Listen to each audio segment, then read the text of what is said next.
자, 이번 시간은 어디입니까? 101쪽 분사무소 설치 여기 갑시다. 자, 여기는 어디냐면 강남구.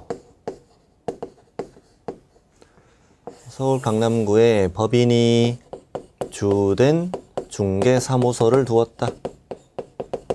자, 그리고 강남구에 중개사무소 개설 등록하였지요. 그럼 여기 뭐라 부른다고요? 주된 사무소 관할 등록관청 이렇게 불러요. 같이 해볼까요? 시작. 주된 사무소 관할 등록관청 이렇게 불러요. 분사무소는 이 안에 둘 수 없다고 그랬죠? 둘 수 없어요. 그럼 이제 분사무소는 어디다 두느냐? 우리 동네로 갈게요. 제가 어디 사냐면은 경기도 군포시에 살아요. 삼본이라는 동네가 있죠, 거기에. 자, 여기에 이제 분사무소를 설치해보자. 자, 분사무소 첫 번째, 설치 신고 해야 됩니다. 자, 설치 신고는 어디다 한다? 그렇습니다. 주된 사무소 관할 등록관청에 합니다. 그러면 등록관청에서 뭘 주느냐? 우리 등록을 할 때는 등록증 주잖아요. 정확하게는 중개사무소 등록증, 분사무소는 설치 신고하니까 신고필증을 줘요. 신고필증을 주는데 정확한 이름은 뭐 분사무소 설치 신고필증 그랬죠. 자, 신고필증은 이따가 좀 보시겠지만 그 서식 신고필증 안에 보면은 대표자 성명, 책임자 이름, 뭐 법인의 본사 명칭, 본사 소재지, 분사무소 소재지가 다 적혀 있어요. 다 적혀 있고 밑에 이제 강남구청장 찍혀 있는 신고필증을 군포시에 걸고 일을 하는 거예요. 근데 문제는 군포시장은 우리 동네 분사무소 들어오는 걸 모르잖아요. 모르니까 등록관청에서 이렇게 통보를 해준다. 이렇게 세 단계로 이루어져요. 자, 주고, 받고, 통보. 이렇게 외우거든요. 시작. 주고, 받고, 통보. 주고, 받고, 통보. 자, 그럼 시작합니다. 101쪽의 맨 위에. 분사무소는 어떤 계곡만, 그렇죠. 법인인 계곡만 둘 수 있고, 이 동그라미 1번은 시험이 그대로네요. 법인인 계곡은 대통령령이 정하는 기준과 절차에 따라 등록관청에 신고하고 관할구역 외의 지역에 분사무소 둘 수 있다. 앞에 뭐 공인중개사인 계공 X, 모든 계공 X, 법인이 아닌 모든 계공 다 틀려요. 다 틀립니다. 다음 양가로 2번 설치 요건. 자, 동그라미 1번 주된 사무소가 속한 주된 사무소 소재지가 속한 시군구를 뭐 제외한 시군구별로 설치하되 시군구별로 일개소 족할 수 없다. 그 제외한 이걸 어떻게 내겠어요? 당연히 포함한 이렇게 내겠죠. 뭐 뻔한 거 아니겠어요? 예를 들어 뭐 주된 사무소 소재지에 속한 시군구 내에 분사무소 둘 수 있다. X. 계속 이어서 같은 시군구 내 주된 사무소, 분사무소를 함께 둘 수 있다. 그러면 X. 둘 수 없다. 자, 됐고 동그라미 2번. 당연히 공인중개사를 책임자로 두어야 한다. 책임자랑 공인중개사여야 되는데 밑줄 친 부분 되게 잘 나와요. 다른 법률의 규정에 따라 중개업을 할 수 있는 법인은 그 책임자가 공인중개사이어도 되고 아니어도 돼요. 우리 기억나죠? 지역농협. 다른 법률에 따라 중개업을 할 수 있는 법인, 지역농업협동조합은 공인중개사법에 따라 중개사무소 개설 등록할 필요도 없고 공인중개사 법령상 등록기준 적용하지도 않고 그 책임자는 공인중개사이어도 되고 아니어도 되고 되게 잘 나와요. 다음 3번은 되게 중요한데 이것도 분사무소마다 보증 설정을 추가해야 되는데 이 법인이 주된 사무소 둘 때는 2억짜리, 2억 이상 보증 설정하고 분사무소 둘 때마다 1억 이상 계속 추가해야 돼요. 근데 이때 심화학습을 보면은 우리 저번에 등록 파트에서 등록 신청하면 등록관청은 요건에 적합한지 확인하고 중개사무소 개설 등록해주고 등록을 해준 다음에 신청받고 며칠 안에 7일 이내 신청인에게 서면으로 통지해 주잖아요. 서면 통지를 받으면 개공이 된 거고 등록을 하고 업무 개시 전에 보증을 설정해 신고하죠. 그러면 등록관청은 그 보증 설정 여부 확인하고 등록증을 지첩시 교부해야 된다 그랬단 말이야. 등록을 할 때는 중개사무소 개설 등록 전에는 보증 설정이 안 된다고 그랬죠. 등록번호가 나와야 되니까 등록을 한 후 등록 후부터 보증 가입이 된다는 거야. 자, 그런데 분사무소를 설치할 때는 이미 뭐가 돼 있어? 등록이 돼 있다는 거지. 그러면 이 등록번호가 이미 나와 있는 거죠. 그러니 분사무소의 보증 설정은 설치 신고 전부터 이미 보증 설정이 가능하지 않냐? 그러니까 설치 신고 전에 미리 보증 설정하라는 거예요. 그래서 밑에 심화학습에 두 가지를 꼭 외워야 돼요. 등록을 할 때는 등록을 하고 업무 개시 전, 뭐 더 간단히 하면 등록 후 업무 개시 전 이렇게 외우고, 분사무소를 설치 신고 전에 미리 보증 설정해요. 그래서 밑에 표에도 적어드려요. 표에 비교해보죠. 등록을 하고 업무 개시 전, 분사무소는 설치 신고 전에. 두 번째 칸이 되게 중요해요. 보증 설정은 중개사무소 개설 등록 기준은 이다 아니다. 아니다. 등록 기준, 등록 요건 다 아니다. 등록 기준이라는 게 등록 신청 전에 미리 갖출 요건이라는 뜻이니까 등록 기준도 아니고 등록 요건 다 아니고. 근데 분사무소는 설치 요건에 해당해. 설치 신고 전에 미리 보증 설정해야 되니까. 세 번째 칸도 중요해요. 보증 설정 증명 서류는 등록 신청할 때 내는 건 이다 아니다. 아닌데 분사무소는 설치 신고할 때 내는 거예요. 이걸 좀 잘 정리해 두셔야 돼요. 시험에 가장 잘 나오는 건 왼쪽에 등록은 등록 파트에 있는 건 3개가 다 나와 시험에. 등록을 하고 업무 개시 전에, 또 보증은 중개사무소 개설 등록 요건에 해당한다 X.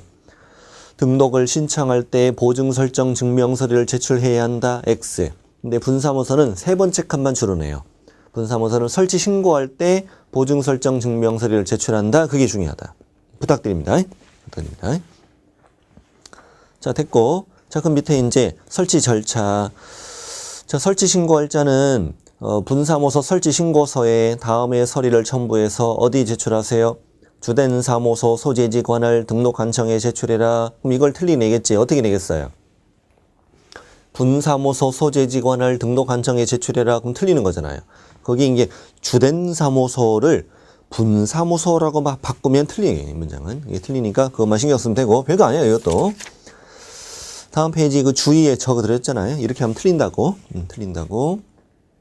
그다음 설치 신고서라는 서식도 있겠고. 자, 밑에 2번 제목은 제출하지 않아도 되는 서류. 자, 책임자의 공인중개사 자격증 사본을 낼 필요가 있다 없다? 없다. 우리 등록 신청할 때도 안 됐잖아. 왜 안 내요? 등록 관청이 자격증을 발급한 시도지사에게 자격 확인을 요청해야 한다. 그러니까 안 되잖아요.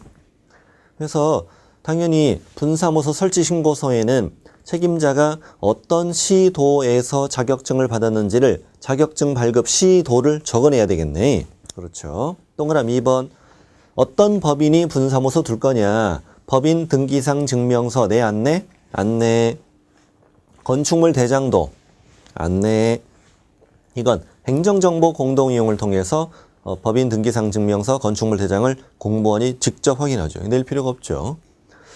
이 안 내도 되는 서류는 등록 신청할 때와 똑같아요.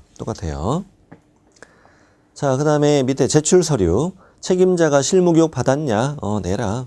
가장 중요한 게 2번이란 거 아시겠죠? 예. 보증 설정 증명 서류가 설치 신고할 때 들어간다. 그렇죠? 부탁드립니다. 3번. 건축물 대장은 안 내지만 분사무소를 확보했다는 서류는 내야 되잖아요. 그래서 소유 전세, 임대차, 사용대차 이거 확보했다는 서류는 내야 돼요. 다만 거기도 읽어보세요. 건축물 대장에 기재되지 않은 건물에 사무소를 확보했다면 건축물 대장 기재가 지연된다는 서류를 함께 내야 한다. 자, 수수료도 되게 시험이 잘 나와요. 밑에 수수료도 지방자치단체 조례로 정하는 바에 따라 수수료를 납부해야 한다. 이렇게 잘 내더라고. 국토교통부령이 정하는 수수료를 납부해야 한다. 이렇게 내면 국토부령 그러겠지 이러면 안 돼. 지자체 조례 이렇게 안 나오면 무조건 틀려. 지자체 조례 이렇게만 나와야 돼 무조건.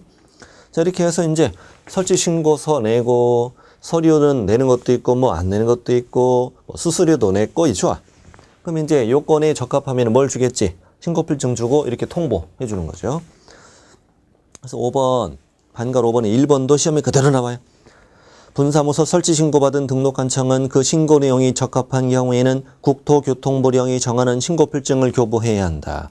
모든 서식은 어디 있다? 국토부령에 있다. 그래서 국토교통부령이 정하는 신고필증을 교부해야 한다. 그러면 그대로 내면 자, 6번에 1번. 신고필증을 교부한 등록관청은 어떻게? 지체 없이 그 설치 예정지역관의 시군구에게 통보해야 한다. 그래서 주고받고 통보, 주고받고 통보돼 통보할 때는 항상 지체 없이 통보. 미친 듯이 통보합니다. 그리고 2번도 알죠. 우리 등록관청은 분사무소 설치 신고 받은 사실도 다 이달치를 다 모아서 언제까지? 다음 달 10일까지 협회 통보하는 그런 것도 있었잖아요, 우리. 좋아요. 계속 반복되고 있어요. 그 동그라미 2번은 어디 있었냐면, 동그라미 2번이 어디 있었는지 알려드릴게요. 잠깐 화면을 멈추고 나중에 찾아보세요.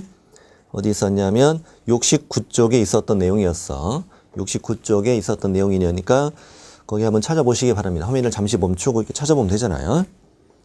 인강 들으면 그런 장점이 있잖아요.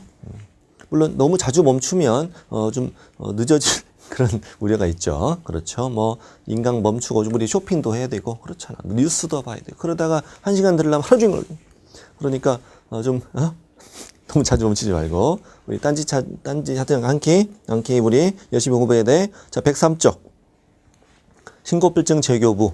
잃어버리거나 못 쓰게 되면 재교부 신청할 수 있겠죠. 자, 밑에 재교부 신청 방법 참고하시고 밑에 동그라미 2번 재교부는 항상 수수료 내죠. 지자체 조례로 정하는 수수료 내고. 좋아. 밑에 표는 뭐냐면 그 등록과 분사무소를 제가 비교해 드린 거예요. 비교. 그 제출 서류 한번 제가 비교해 볼까요? 실무교육 수료증 사본 양쪽 다 내고 있죠. 그 다음에 사무소 확보를 증명하는 것도 양쪽 다 내고 있고 결국 중요한 건 뭐냐. 그 왼쪽에는 여권용 사진이 들어가고 오른쪽에는 보증설정 증명서류가 들어간 이 차이가 있어요. 가장 중요한 건 보증설정 증명서류죠. 보증설정 증명서류는 등록 신청할 때 내는 건 아니고 이제 분사무소 설치 신고할 때는 내는 것이고 그다음 처리 기간은 양쪽 다 7일인데 그건 뭐 신경 안 써도 돼요. 7일이라는 서면 통지, 오른쪽은 7일이라는 신고필증 교부인데 그 7일은 그 설치 신고서에 적혀 있고 수수료 같고 그다음에 등록 관청도 같고 신고하는 관청도 같고. 자, 분사무소 이전 가겠습니다. 자, 그럼 이제 분사무소 이전은 뭐냐? 똑같아요. 여기 이제 강남구에 자, 주된 중개사무소가 있다. 그래서 이제 강남구가 뭐예요? 주된 사무소 관할 등록 관청이잖아요. 주된 사무소 관할 등록 관청. 방금 군포시에 설치하였던 여기에 설치했던 이 분사무소를 옮겨보자 이거죠. 부산에 계신 분도 꽤 많으시더라고요. 부산 갑시다 오늘. 해운대구에 이제 분사무소를 이쪽으로 이전해보자 이거예요. 자, 분사무소를 이전했다. 그럼 여기는 뭐라고 부르면 되느냐? 이전 전에 분사무소 관할 시군구, 여기는 이전 후의 분사무소 관할 시군구 이렇게 부르겠죠. 자, 찍어보세요. 이전한 날부터 며칠, 10일 안에 신고하잖아, 우리. 10일 안에 신고하는데 셋 중에 어디가 신고하느냐 이걸 알아야 되겠지? 어디? 느낌. 그렇죠. 여기 주된 사무소 관할 등록 관청에 이전 신고를 하세요. 이전한 날부터 10일 이내에. 시험 문제는 이렇게 내겠지. 여기다가 신고한다고 되겠지. 왜냐하면 아까 우리 바로 전 시간에 중개사무소 이전 공부했잖아요. 자, 중개사무소를 관할지역 외로 이전했을 때는 등록관청이 바뀐단 말이에요. 중개사무소 이전이니까 중개사무소 이전이면 법인이라면 주된 중개사무소를 이전하는 거나 마찬가지란 말입니다. 그러니까 이제 그 중개사무소 이전은 이전 후 등록관청이 신고했어요. 근데 분사무소는 설치 신고를 하든 이전 신고를 하든 장소는 똑같다는 거죠. 왜 등록관청이 변해 안 변해? 등록관청이 변하지 않는다. 분사무소는 아무리 이전하더라도. 그래서 어디다 신고하느냐가 중요하고 그 교재 보면은 주의 있죠, 주의. 주의에 보면은 이전 후의 분사무소 관할 등록관청에 이전 신고하면 X 이렇게 잘 나와요. 뭐 당연한 거 아니겠어. 이전 신고할 때 내는 서류도 조심해야 되는데 아까 우리 중개사무소 이전 신고할 때는 등록증을 냈잖아요. 근데 분사무소 이전 신고할 때는 당연히 뭘 내야 돼요? 아까 받은 신고필증을 내야죠. 그래서 여기 신고필증을 내는 거다. 분사무소 설치 신고필증, 그 다음에 사무소 확보를 증명하는 서류는 당연히 내겠지. 건축물 대장은 안 내겠지. 그 신고필증을 등록증이라고 내게 안 내게? 잘 내요. 조심해야 돼요. 제가 밑줄 쳐드렸죠. 분사무소 설치 신고필증 오른쪽에다가 등록증 X 이렇게 적어놓고 실제 작년에도 정답으로 나온 거예요, 이게. 그다음에 사무소 분명서를 냈고 다음 페이지 신고필증 뭐 해라? 여기서 재교부 해주겠지. 재교부를 해주는데 다만 이때도 분사무소를 군포시 안에서 이렇게 움직였다면은 이때는 신고필증을 수정해서 다시 줄 수도 있겠지. 뭐 신고필증을 다시 받아서 이번에는 해운대구로 달려가는데 군포시, 해운대구 전부 다 이 분사무소 이전한 걸 모르잖아요. 모르니까 등록관청에서 양쪽에 다 통보를 해줘야 되지 않겠냐. 이렇게 양쪽에 다. 지체 없이 역시 또 통보해줘라. 양쪽 다 통보. 이것도 똑같아. 주고, 받고, 통보. 자, 이거 설치 신고필증 받았어. 지체 없이 통보. 이전 신고해서 신고필증 받았어. 지체 없이 양쪽 다 통보. 이렇게 이루어지는 거지. 그래서 4번 되게 잘 나오거든요. 분사무소, 등록관청은 분사무소 이전 신고 받으면 지체 없이 이전 전 및 이전 후 소재지관을 시군구에 이를 통보해 주세요. 지체 없이 통보. 분사무소는 설치 이전이 항상 마무리가 지체 없이 통보로 이루어지고 있어요. 다음 밑에 주의는 뭐냐면 우리 바로 전 시간에 중개사무소를 이전했을 때는 우리 이전 후 등록관청에 신고했었어요. 이 등록관청이 바뀌었단 말이에요.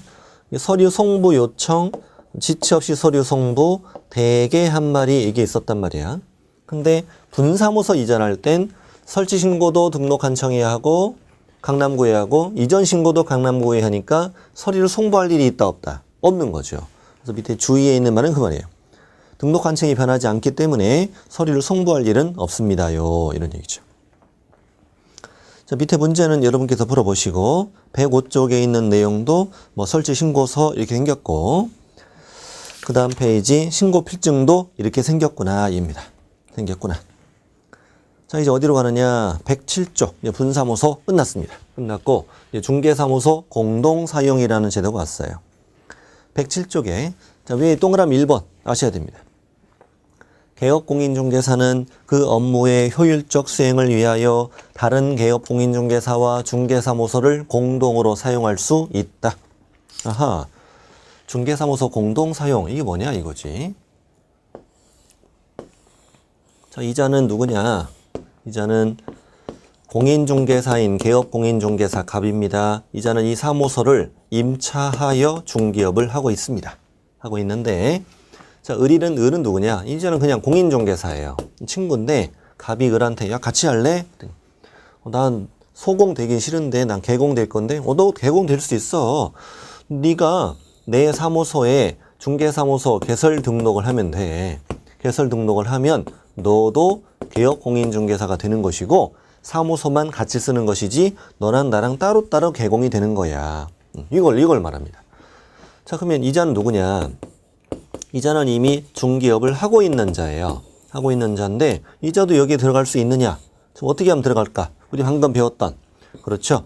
이전하면 사무소를 이전하면 너도 개업공인중개사가 되어 셋이 사무소를 공동 사용할 수 있으나 따로따로 독립된 경영이 된다는 거야. 이런 제도를 법에서 허용하겠다.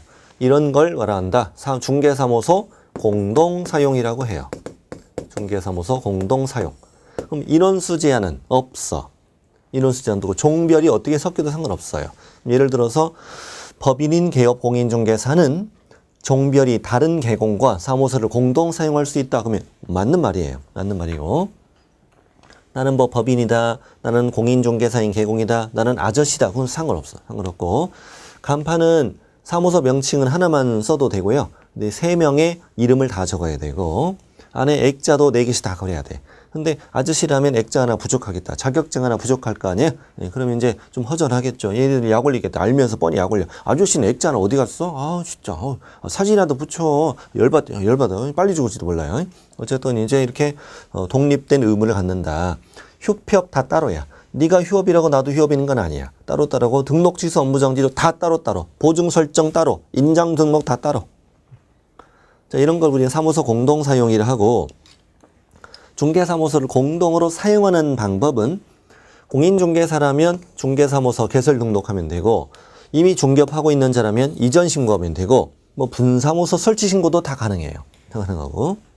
근데 등록을 신청하고 이전 신고할 때는 우리가 이제 공통으로 내야 될 서류가 뭐냐면 사무소를 확보했다는 서류를 내야 되거든요. 근데 이 서류는 지금 소유, 전세, 임대차, 사용대차 이들 중에 확보해야 되잖아요. 현재 근데 이 사무소를 확보한 자가 갑이란 말이지. 그럼 을하고 병은 소유, 전세, 임대차, 사용대차 이런 거 아니지 않습니까? 아니니까 어떻게 하느냐. 이때는 갑의 승낙서를 낸다. 사용 승낙서라고 그래요. 내가 얻은 이 사무소를, 내가 임차한 사무소를 당신들도 써도 돼라는 걸 사용 승낙서라고 합니다. 별도 양식은 없어요. 이걸 내면 공무원은 사무소 공동 사용할 거라는 걸 알게 되죠. 그래서 밑에 양괄호 2번까지 내려가요. 양괄호 2번. 동그라미 1번. 중개사무소를 공동으로 사용하려는 개업공인중개사는 중개사무소 개설 등록해도 되고 중개사무소 이전 신고해도 되는데 그때는 그 사무소를 사용할 권리가 있는 다른 개업공인중개사의 승낙서를 첨부해야 한다. 승낙서, 다른 개공의 승낙서라는 거 조심하고요. 동그라미 2번은 부연 설명이에요. 자, 양괄호 3번. 근데 공동 사용을 못하는 경우도 있어요. 그럼 어떤 경우냐 이거지. 어떤 경우에는 중개사무소 공동 사용을 못하게 하느냐. 현재 이자는 개업공인중개사야. 개업공인중개사. 을은 중개보조원이에요. 중개보조원인데 사실상 얘가 사장이야. 보조원이. 사장인데 너무 무리하는 바람에 이 개공이 업무정지를 받아버렸어요. 업무정지 받으면 이 사무소는 중개 못하니까 얘도 이제 못하죠. 못하는데 이 보조원이 이제 사장이잖아요. 꼼수를 부려. 어떻게 부리냐면 새로운 공인중개사를 찾아. 새로운 공인중개사를 찾아요. 찾아가지고 얘가 이제 얘를 찾아가지고 이 공인중개사로 하여금 이쪽 등록을 하게 해. 갑이 얘한테 승낙서를 써주고 이렇게 등록을 하게 해서 을이 이제 여기 개공이 되는 거야. 개공이 된 다음에 을이 이쪽은 이제 고용관계 종료. 잘리고 다시 이쪽으로 이게 붙어. 이렇게 붙어가지고 너는 놀고 얘네 둘이 중개업을 하고 이렇게 해서 계속 얘는 돈을 버는 이런 말도 안 되는 이런 꼼수를 이용하더라 이거야. 그럼 안 되겠다. 개공이 뭘 받았다면 업무정지를 받았다면은 이자에게 승낙서를 주어 이자가 들어오게 하는 건 못하게 해야 되겠다. 그러니까 이제 결론은 간단해요. 업무정지 받은 개공의 중개사무소에 다른 공인중개사가 등록할 수 없다. 다른 개업공인중개사가 이 사무소를 이전할 수도 없다. 분사무소를 이쪽에 설치할 수도 없다. 이렇게 만든 제도예요. 간단해요. 업무정지 받은 사무소 안에는 들어갈 수 없다. 이렇게 들어갈 수 없다. 또 이자는 업무정지를 받은 개공인데 또 어떤 꼼수를 이용하게 되느냐. 이자는 개공이야. 개공을인데 이자로부터 승낙서를 받아가지고 이쪽 사무소로 이자가 이전하는 것도 못하게 해야 되지 않겠느냐. 그러니까 업무정지를 받은 개공은 다른 개공의 사무소를 공동 사용하기 위해서 이전하는 것도 안 된다. 다시 업무정지 받은 사무소에 들어갈 수 있다 없다? 없다. 업무정지 받은 사무소, 업무정지 받은 개공은 다른 개공이랑 사무소 공동 사용하기 위해서 그쪽 이전할 수도 없다. 그럼 시험 문제는 어떻게 출제되느냐? 저 밑에 동그라미 1, 2, 3번 있죠? 이게 시험 지문처럼 써드린 거예요. 시험 지문처럼. 동그라미 1번. 업무정지 기간 중에 있는 개업공인중개사의 중개사무소를 공동으로 사용하기 위해 다른 개업공인중개사가 중개사무소 개설 등록할 수 있다 하면 X. 업무정지 받은 개공사무소에 분사무소 설치할 수 있다 그러면 X. 이렇게 불면 돼요. 또 동그라미 2번. 업무정지 기간 중에 있는 개공의 사무소를 공동 사용하기 위해 다른 개공이 그 사무소를 이전할 수 있다 없다? 없다. O. 동그라미 3번. 다만 업무정지 기간 중에 있는 개업공인중개사가 영업정지 처분 받기 전부터 중개사무소를 공동 사용 중이었어요. 그럼 다른 개업공인중개사는 중개업을 할 수 있다. 이 말은 둘이 같이 쓰는데 한 사람이 업무정지 받았다는 얘기지. 그럼 나머지는 해도 되는 거 아니야? 그럼 당연한 거지. 이런 거죠. 다음 페이지. 이걸 뭐라고 낸다고? 휴업이라고 또. 네, 휴업이라고. 그러면 여기 이자가 업무정지가 아니라 휴업이다. 휴업 기간 중인 개공사무소에 이 개공사무소를 공동 사용하기 위해 등록할 수 있다. 사무소 이전할 수 있다. 분사무소 설치할 수 이렇게 풀면 되죠. 간단해. 말장난 치는 거죠. 그 다음 밑에 반가로 2번. 업무정지 기간 중에 있는 개업공인중개사는 다른 개공의 사무소를 공동 사용하기 위해서 그 사무소를 이전할 수도 없다. 이렇게. 밑에 심화학습은 한번 참고로 읽어보세요. 참고로 읽어보시고 개인적으로는 별로 이렇게 출제 가능성 높지 않다고 생각합니다. 나중에 기회 되면 하겠습니다. 이렇게 해서 이 단원이 다 끝났습니다. 1절이 양이 굉장히 많죠. 사무소 설치, 명칭, 성명 표기음의 표시 광고, 간판 철거, 사무소 이전, 분사무소 설치 이전, 또 사무소 공동 사용 이런 걸 배운 단원이었어요. 그래서 문제가 한 2문제, 3문제씩이 나오는 그런 단원이 1절이었습니다. 1절이 꽤 문제가 많이 나옵니다. 양이 많고요. 자, 2절. 2절도 이제 해마다 당연히 문제가 출제되고 있는데 주로 이제 여기서 배우는 건 뭐냐면 겸업입니다. 우리 개업공인중개사별로 어떤 겸업의 차이가 있느냐 이걸 보는 건데 책의 110쪽에 보면 110페이지 맨 아래를 보십시오. 표가 하나 있을 거예요. 표. 그걸 공부할게요. 자, 이번 시간에 공부할 건 뭐다? 겸업이다. 겸업. 개공별로 어떤 겸업의 차이가 있느냐 이걸 보는 거다. 제가 여기다가 적는 건 표니까 여러분께서 안 적으셔도 돼요. 구경만 하시면 돼. 자, 법인인 개업공인중개사는 법의 14조에 정해진 업무만 영위할 목적으로 설립되어야 한다. 그랬죠. 14조에 정해진 업무만 겸업할 수 있다는 말이죠. 그럼 이제 14조는 어떻게 구성되느냐. 14조의 업무는 첫 번째 중개업이 있고 그 다음에 5개의 업무가 더 있으며 그리고 경매, 공매 관련된 업무가 들어있고 하지만 그 밖의 업무는 된다 안 된다? 안 된다 이겁니다. 그래서 중개업과 5개의 업무와 경고업무로 구성되어 있는 게 14조예요. 이거 외에는 안 된다는 거죠. 그래서 요즘에 지금 계속 출제되고 있는 한 4, 5년 동안 계속 출제되고 있었던 문제가 법인인 개공의 겸업을 다 찾아라. 법인인 개공의 겸업이 아닌 걸 찾아라. 계속 내고 있어요. 아닌 것 이거 찾으면 되죠. 7개 아니면 찾으면 돼. 그 다음 공인중개사인 개업공인중개사는 이 법에서 특이하게 겸업 제한이 없어요. 겸업의 제한이 없어서 다 할 수 있어요. 뭐든 상관없이 다 할 수 있어요. 그래서 간단히 문제 푸는 방법은 자, 공인중개사인 개업공인중개사는 할 수 있다라고 써 있으면 그냥 다 맞아요. 그래서 뭐 웃자는 얘기 이렇게 얘기해요. 공인중개사인 개공은 나쁜 짓 빼곤 다 할 수 있다. 법에서 금지되는 건 못 하겠죠. 그것 빼곤 다 할 수 있어요. 이따 자세히 배워요. 그래서 이 법에서 제한하지 않는 업무는 다 할 수 있다. 이렇게 생각하시면 돼요. 다음 우리 아저씨. 부칙상 개공 아저씨는 중개업을 해야죠. 5개도 해도 된대. 특이하게 공인중개사 자격증이 없어서 이건 하지 말해. 이건 하지 말고 나머지는 뭐 상관없다 이겁니다. 자, 그럼 이제 여러분 저 형광펜 같은 거 있잖아요. 우리 형광펜으로 표를 어떻게 만드냐면 이렇게 저처럼 이렇게 색칠하시면 돼요. 5개는 모든 개공이 다 할 수 있구나. 그리고 경공매는 이렇게 외워요. 경공매는 아저씨 빼고 뭐라고요? 경공매는 아저씨 빼고 자, 그 밖에는 누구 빼고? 법인 빼고 이렇게 그 밖에는 법인 빼고 이렇게 작업하시고 이게 하신 다음에 이제 앞으로 오세요. 다시 다시 108쪽으로 가시면 돼요. 108쪽. 그럼 이거죠. 지금부터 이제 할 건 뭐냐?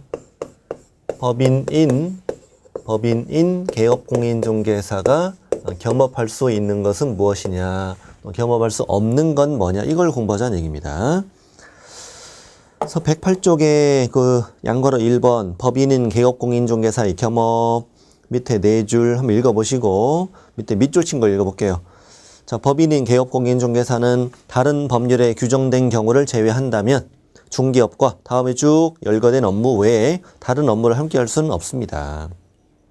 다른 법률에서 허용하는 게 있다면 그건 해도 되겠죠. 그런 경우를 제외한다면 다음에 열거된 것만 할 수 있어요.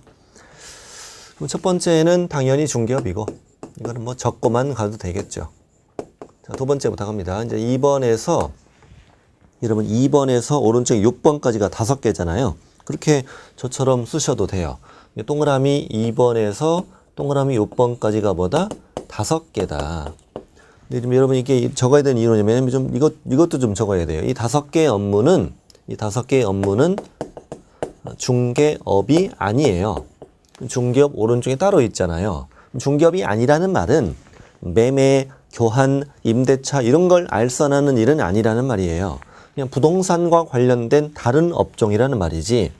중개업이 아니라는 건 당연히 중개보수를 적용하지는 않는다는 그런 말이죠. 이것도 좀 알아놔야 되거든요. 자, 이제 시작합니다. 동그라미 2번. 상업용 건축물 및 주택의 임대 관리를 하는 등 부동산의 관리 대행을 할 수 있다. 여러분, 임대 관리 대행 이건 내가 내 건물을 관리하는 거예요. 남의 건물을 관리해 주는 거예요. 그렇죠. 남의 건물을 관리해 주는 걸 임대 관리를 하죠. 임대 관리. 예를 들어서 원룸 건물이 있는데 건물주가 멀리 살아요. 그래서 개업공인중개사가 이걸 통째로 맡아가지고 매달 월세 잘 받아서 입금시켜주고 관리비 받아서 건물 관리도 해주고 임차인과 문제 있으면 해결도 해주고 이렇게 해준 다음에 매월 그 임대료 수입액에 얼마씩을 이렇게 가정하는 그런 일을 하는 거잖아요.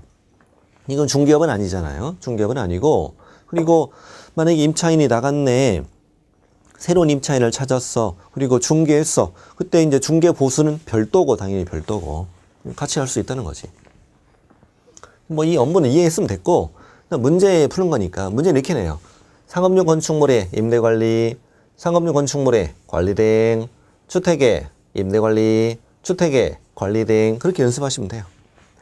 그리고 문제 낼 때 이렇게 내요. 문제 낼 땐 자, 틀리게 낼 때 임대업 할 수 있다. OX. 임대업. 이번 29에 나온 거예요. 임대업. X. 아니 도대체 임대관리는 뭐고 임대업은 뭐예요? 도대체 뭔 차이야 이게?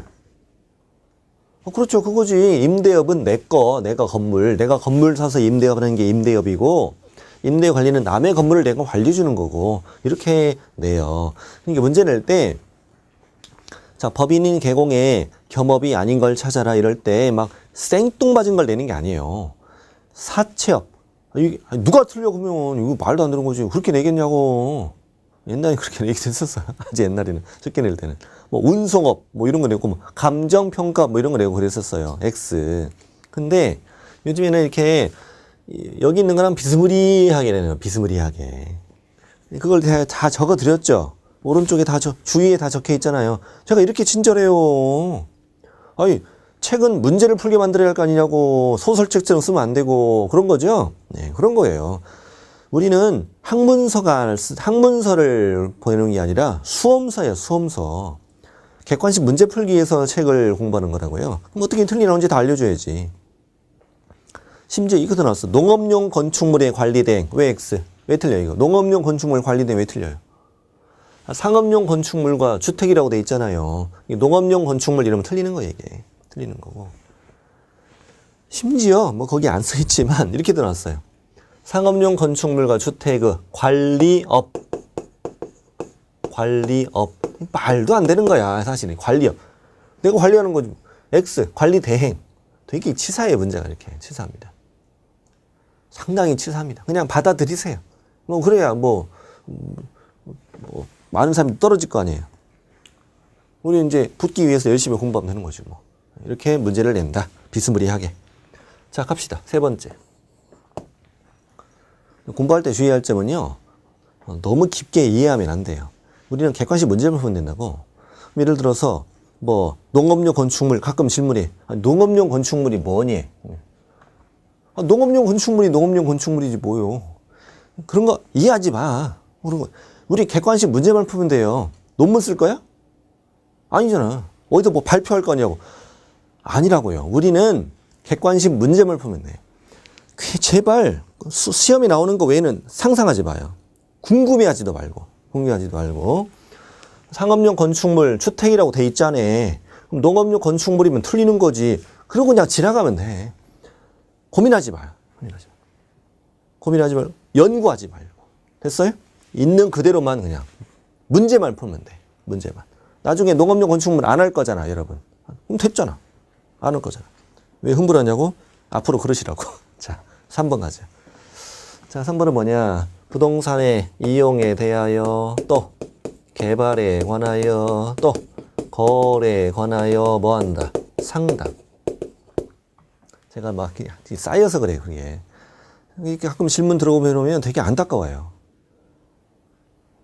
정말 안타까워요. 문제만 풀면 돼요. 문제만 잘 풀면 돼요, 여러분. 아무것도 필요 없어. 40문제 객관식 푸는 거야. 뭐 논문 쓰는 것도 아니고, 뭐 주관식도 아니야. 그냥 문제만 풀면 땡이야, 땡. 합격하면 돼. 궁금한 건 합격한 이후에 궁금하면 돼, 그냥. 합격한 이후에. 우리는 객관식 문제 풀러 온 거지, 다른 거 하러 온 게 아니에요. 자, 부동산의 이용에 관한 상담, 또 개발에 관한 상담, 또 거래에 관한 상담. 그렇죠. 우리에게 가장 중요한 건 합격이에요, 합격. 그렇죠? 그보다 더 중요한 거 있어? 없잖아. 그게 가장 중요한 거예요. 문제 맞춰서 합격하는 게 우리의 가장 큰 목적이에요. 지금 1년의 가장 큰 목적. 이용 상담, 개발 상담, 거래 상담. 그러니까 이용 상담 궁금해. 설명 좀 해보래. 뭐 알아서 뭐 하게? 그냥 뭐 이용 상담 하면 되는 거지. 뭐 굳이 설명해 드리자면 내가 땅 갖고 있는데 이 땅을 내가 어떻게 이용하면 좀 돈 좀 벌 수 있을까요? 이거 설명해 주려면, 이거 상담해 주려면 상당히 지식도 많이 필요하겠네. 공법적인 지식이 필요하겠네. 이 땅의 건폐율 용적률도 알아야 되고 어떤 건축물을 지을 수 있는지도 알아야 되고, 이거 다 이렇게 설명해 주려면 그런 게 필요하다는 거예요. 그게 이용 상담이에요. 중개업 아니잖아요. 개발 상담, 거래 상담. 자, 부동산 개발업 할 수 있다. OX. X 이렇게 나와요. 부동산의 개발 대행 OX. 이렇게 나옵니다. 개발업, 개발 대행 다 그렇게 나와요. 개발을 뭐 해야 돼? 상담. 웃자는 얘기로 그래요. 멍멍이 발 잡고 이야기만 하라고, 제발. 멍멍이 발 잡고 흔들지 말고 좀, 개발 잡고 이야기만 하라고. 개발 잡고 흔들지 말고, 개발 상담만 하라. 이용 상담, 개발 상담, 거래 상담. 자, 네 번째 갑니다. 중개 의뢰인의 의뢰에 따라서 도배업체나 이사업체를 뭐 해주세요? 소개해주세요. 주거 이전에 부수되는 용역의 알선을 해주세요. 핵심은 어딘지 알겠죠? 소개 알선이야, 소개 알선. 도배업체 소개, 이사업체 소개, 용역의 알선 이렇게 풀면 돼요. 그리고 이제 소개해주고 도배업체로부터 이사업체로부터 수수료 받는 그런 일이죠. 개고들이 좀 부수익이 좀 있죠. 뭐 그 법무사 연결해주면 뭐 수수료 주고 그래요. 그리고 뭐 대출 알선 수수료 받기도 하고 그렇고, 뭐 인테리어 업체 소개해주고 다 수수료 받고 다 그렇게 해요. 다 합니다. 자, 이건 어떻게 내겠어? 뻔하지 뭐. 이사업체를 운영하네, 도배업체를 운영하네, 용역을 제공하네, 이런 식으로 내는 거예요. 다 적어드렸어, 거기다. 다 적어드렸어요. 자, 제가 순서 바꿨었네요. 예, 죄송합니다. 6번을 먼저 써버렸네요. 예, 헷갈려가지고 저도. 네, 죄송합니다. 6번 먼저 했어요. 예. 6번 먼저 했고, 4번 갈게요. 4번. 6번을 먼저 했네요. 자, 6번. 번호 바꿀게요, 제가 뭐 다른 출판사 책도 강의하고 그러다 보니까 저도 헷갈렸네요. 6번. 뭐 순서가 중요한 건 아니잖아. 6번 먼저 했어. 자, 이제 4번. 4번은 뭐냐. 6번 밑에 다 써드렸죠? 도배업체 운영, 이사업체 운영, 용역의 제공하면 탈퇴된다고. 4번 갑니다. 4번. 4번은 뭐냐. 누굴 대상으로? 개업공인중개사를 대상으로 한 중개업의 경영기법이나 경영정보를 제공하는 일을 한다. 학원마다 뭐 이렇게 꼭 제가 쓴 책으로만 강의하는 건 아니고, 뭐 다른 출판사 책도 강의하고 막 그래요. 그러다 보면 순서가 좀 다르더라고. 저는 이렇게 썼는데 이게 법조문 순서네. 네. 자, 어쨌건 그래요. 자, 이거는 누굴 대상으로 하러 써 있느냐? 개업공인중개사를 대상으로 하는 중개업의 경영기법, 경영정보 제공 프랜차이즈업이다. 근데 여긴 특이하게 누굴 대상으로 하라고 돼 있으니 개공을 대상으로 하라고 적혀 있으니까 개업공인중개사가 아닌 자가 들어가면 틀리는 거다. 틀리는 거다. 그럼 이 자리에 이제 옛날에 뭐 15년 전에 뭐 중개의뢰인 막이 들어가서 중개의뢰인. 응? 중개의뢰인 들어가면 이 문장이 어울려요? 말도 안 되는 거지? 아니, 어떤 사람이 집 좀 팔아달래. 개공이 그거 앉아봐봐. 너에게 내가 중개업의 경영기법을 좀 제공해 줄 테니까 500만 원만 줄래? 말도 안 되는. 중개 의뢰인 중개업의 경영기법이 뭐가 궁금해. 근데 이렇게 문제를 했다가 출제위원이 욕 먹었어. 말도 안 되는 것 같다고. 출제위원이 막 이게 부끄러워가지고 숨. 5년간 자숙하더니 비장의 카드를 꺼내왔어. 이렇게 꺼내왔어. 중개사무소 개설 등록을 준비 중인 공인중개사를 대상으로 이렇게 냈어. OX. 틀렸지. 등록을 준비 중이래잖아. 등록을 한 누구만 개공 대상으로 해야 되는 거지. 틀렸잖아. 근데 너무 멋있잖아. 지문이 너무 잘 어울린다. 한 박수 쳐서 너무 멋있다고 박수 쳐서 막 그랬어요. 그게 다 적어드렸잖아. 이렇게 냈었어요. 그러다가 출제원이 막 우쭐해가지고 다음 연도에 실화 1년 있다가 또 이렇게 내. 어떻게 내냐면 공인중개사 시험준비생을 대상으로 이렇게 내요. 틀렸죠. 시험준비생. 사람들이 빵 터졌죠. 너무 웃겨가지고 X입니다. 웃기게 내는 이유는 그 빵 터지게 해가지고 다음 문제에 못 풀게 하려는 그런 전략이에요. 자, 이건 개공만 대상으로 한다. 이것만 조심하고요. 자, 5번. 순서 바꿔서 대단히 죄송해요. 죄송합니다. 자, 다시 촬영을 내다가 그냥 해요. 그냥. 이런 거 되게 중요한 거 아니잖아. 에? 자, 5번. 자, 미안해요. 상업용 건축물과 주택의 분양 대행. 한번 영상 찍혀버리면 1년 가는 거지만 그냥 갑니다. 자, 상업용 건축물의 분양 대행, 주택의 분양 대행. 분양이란 게 뭐냐면 이 분양이라는 단어의 뜻은 나누어서 판다 이 말이에요. 새로 지어진 건물을 우리 쪼개 팔 때 우리는 분양이라고 해요. 분양 대행이라는 것은 네가 신축한 건물을 을에게 맡겨서 을이 이걸 대신 팔아주는 걸 우리 이제 분양 대행이라고 합니다. 분양 대행하면 수수료는 누구한테 받아요? 분양 받는 사람한테 수수료 받는 것이 아니라 갑으로부터만 보수를 받는 그런 일을 하는 거죠. 그래서 위탁 매매의 성질을 가졌기 때문에 이 분양 대행은 중개와는 구별되는 업무다. 이렇게 판례도 나와 있어요. 중개와 좀 비슷해 보이죠? 그럼 이게 중개가 아니기 때문에 당연히 중개 보수가 적용돼야 안 돼요. 안 되죠. 여기 다 아까 적어드렸던 중개보수 적용 안 되니까 분양 대행하고 보수를 꽤 많이 받죠. 꽤 많이 받아요. 한 5% 가까이 이렇게 받아요. 굉장히 많이 받습니다. 5억짜리 한 칸 분양해주면 2,500씩만 받고. 그래서 중개보수의 거의 10배에 달하죠. 어쨌든 이게 분양 대행은 중개가 아니다는 것도 중요하다. 지금 다 중개가 다 아닌 것들이지만 시험은 이렇게 나와요. 상업용 건축물의 분양대행, 주택의 분양대행, 그건 O예요. O고, 택지, 이렇게 나와요. 택지 분양대행, 그러면 X다. 택지 분양대행. 택지 토지, 그럼 다 X로 문제 푸시면 돼요. 자, 그렇게 해서 6가지 다 했고, 이제 7번 들어가는데, 7번은 이제 경공매 관련된 업무예요. 경매, 공매 관련된 업무. 그럼 7번은 뭐냐? 자, 민사집행법에 따라 경매가 이루어진다. 그다음에 국세징수법이나 그런 법에 따라서 이제 공매가 이루어져요. 법원에서 하는 것만 경매라고 그러고, 공매는 국세나 지방세 같은 걸 체납해서 국세청이나 지자체에서 체납제 자산을 압류하고 이걸 자산관리공사에 맡겨 공매, 입찰 방벌이익을 파는 그런 걸 공매라고 해요. 이 경매부동산, 공매부동산에 대해서 첫 번째 뭐 할 수 있다? 권리 분석 및 취득의 알선 할 수 있고요. 이거는 입찰은 의뢰인 당신이 하고 나는 권리 분석해주고 상담해주고 이런 일을 말하는 거죠. 그 다음에 매수 신청 또는 입찰 신청의 대리다 우리죠. 우리 법원에 가서 경매할 때 입찰한다고 하잖아. 입찰.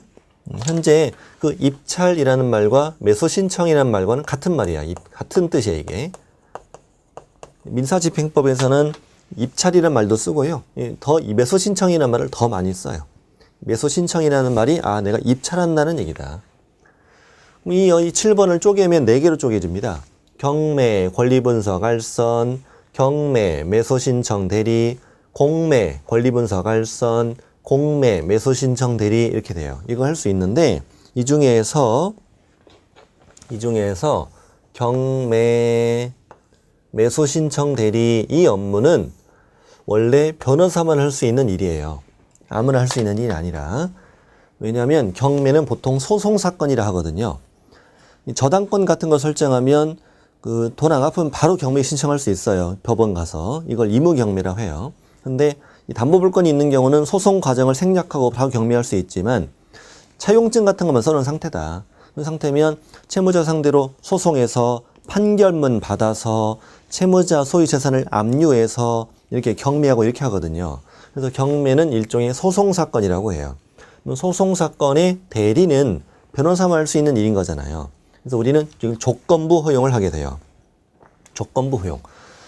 매수 신청 대리가 뭐냐? 이걸 일단 간단히 말씀드리면 경매가 이루어집니다. 자, 여기 개업공인중개사. 여기 이제 위임인이라는 표현을 써요. 나한테 대리권을 주기 때문에 경매로 집 좀 사주세요라고 나한테 위임을 했죠. 그러면 나한테 대리권을 주었다는 말이에요. 그럼 개공이 경매에 대리 입찰하는 거죠. 대리 입찰. 대리인으로 입찰한다는 말이죠. 입찰표에 본인도 쓰는 날 있고 대리인 쓰는 날도 있고요. 위임장, 인감증명을 담아서 입찰해서 1등 했다. 위임인이 본인이 대금 납부하고 소유권을 취득하고요. 소유권 취득하고 나는 이제 수수료를 받는 그런 일을 한다. 이걸 이제 매수신청 대리라고 해요. 근데 이거 원래 변호사만 할 수 있는 일이었는데 2006년부터 공인중개사법을 개정해서 우리한테도 허용을 했어요. 그래서 이걸 조건부 허용을 합니다. 어떻게 하느냐? 공인중개사나 법인이 된 다음에 등록관청에 중개사무소 개설 등록하여 개업공인중개사가 되었으면 그 다음 어딜 찾아가냐면 지방법원에 찾아가요. 지방법원장에게 찾아가서 중개사무소 개설 등록하면 지방법원장에게 가서 매수신청 대리 등록이란 걸 하면 이 자를 매수신청 대리인 이렇게 불러요. 그래서 이만큼이 추가로 절차를 밟아야 이 일을 할 수 있게 된다. 빨강색으로 합시다. 이만큼의 추가 절차가 있어야 이게 가능하다. 이런 말이라고 생각하시면 돼요. 경매 대리를 하기 싫으면 이거 안 하면 돼요. 안 하면 돼요. 근데 경매 매수 신청 대리하려면 이 과정을 거쳐야 된다. 근데 자격증 따서 바로 지방법원에 등록하는 건 안 되고 꼭 이렇게 거쳐서 가야 됩니다. 거쳐서.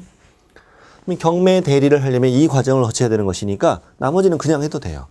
경매 분석알선, 공매 분석알선, 공매 대리는 그냥 해도 돼요. 그러니까 이제 조심해야 돼, 그거는.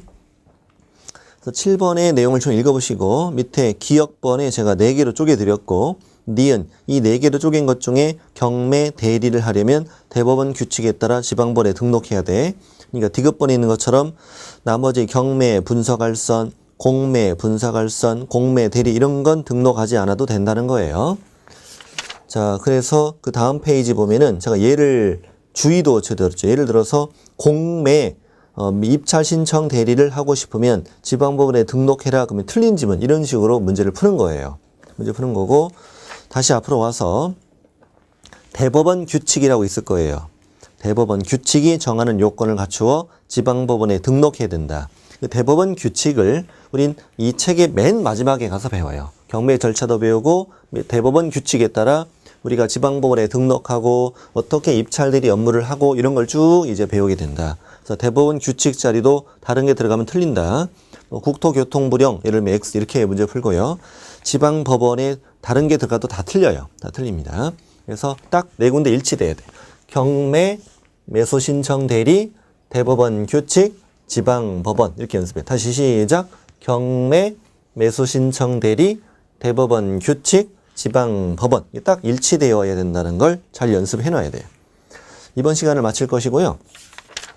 다음 시간에 뭐 할 거냐면 110쪽에 이제 그 맨 위에 있는 겸업 수수료는 한번 읽어보시고 5가지는 중개업이 아니니까 중개보수 적용 안 된다는 얘기고 그다음에 법인이 겸업 제한 위반하면 등록을 취소할 수 있는 거라는 거예요. 법인의 겸업 위반은 임겸업이라고 외워요. 임등취 겸업 위반, 임겸업, 임등취. 그리고 이제 나머지 개공에 대해서 살펴보겠습니다. 나머지 개공에 대해서 해보고 다음 단원으로 건너가겠습니다.